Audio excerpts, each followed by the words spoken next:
E o Brasil, meus amigos, também está entre os países que ainda não responderam a um convite para integrar o Conselho de Paz do presidente Trump. Entre ontem e hoje, o presidente Lula discutiu o assunto com os presidentes da Turquia e também da Índia. Vamos para Brasília conversar com a Ariane Bittencourt, que tem essas informações para a gente, vai contextualizar. Qual a possibilidade, Ariane, do Brasil aceitar o convite? Já tem uma opinião, pelo menos um consenso, uma maioria sendo formada? Consenso é sempre difícil, mas pelo menos uma maioria sendo formada?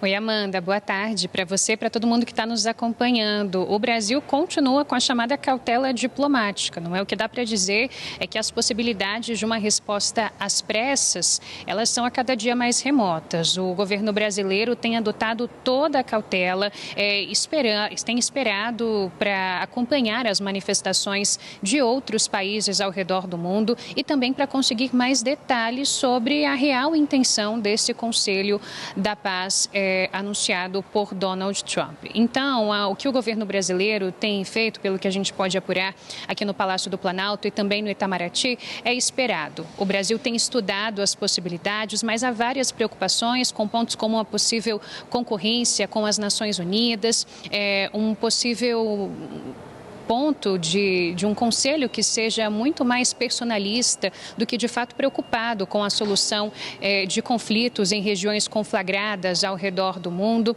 Há uma série de preocupações, ao mesmo tempo em que o governo também teme a forma como uma eventual negativa poderia ser comunicada à Casa Branca para evitar qualquer tipo de retaliação em forma de tarifa ou em forma de outro tipo de sanção que possa vir da Casa Branca. Então, colocando esse plano em prática, de acompanhar as movimentações ao redor do mundo e conversar com outros líderes, o presidente Lula falou, de fato, entre ontem e hoje, com duas lideranças. Hoje, pela manhã, ele falou com o primeiro-ministro da Índia, o Narendra Modi. Foi uma conversa por telefone que durou cerca de 45 minutos. Conversa na qual eles falaram também sobre outros fatos. O presidente Lula, depois do Carnaval, vai até a Índia fazer uma visita de Estado, mas falaram também sobre a situação em Gaza e sobre a disposição de trabalharem juntos em prol da paz do mundo. E também reafirmaram nessa conversa, Amanda, a convicção, segundo informou o Palácio do Planalto,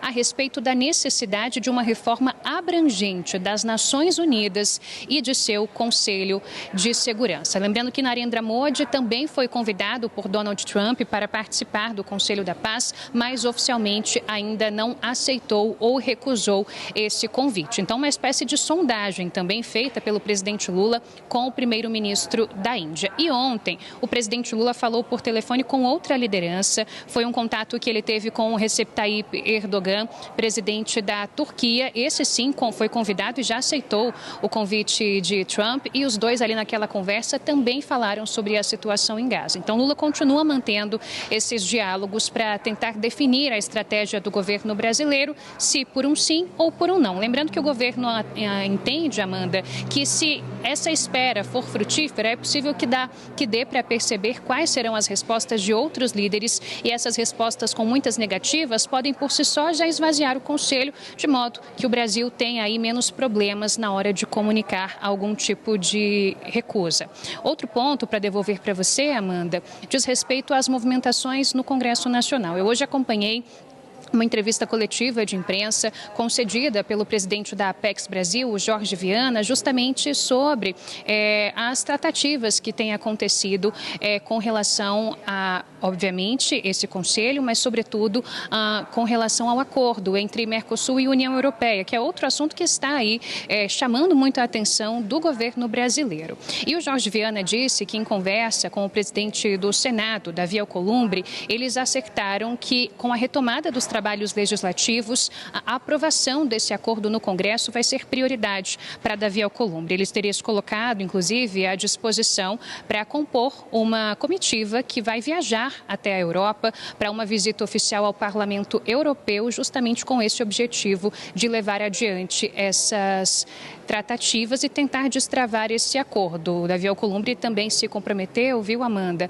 a colocar ali o seu trabalho em prática para que possa não só garantir a aprovação desse acordo no nosso parlamento, mas nos outros parlamentos do Mercosul. Então, são outros temas internacionais que acabam mexendo aqui com Brasília e que estão chamando a atenção e demandando muito trabalho do presidente Lula e de toda a equipe. Volto com você.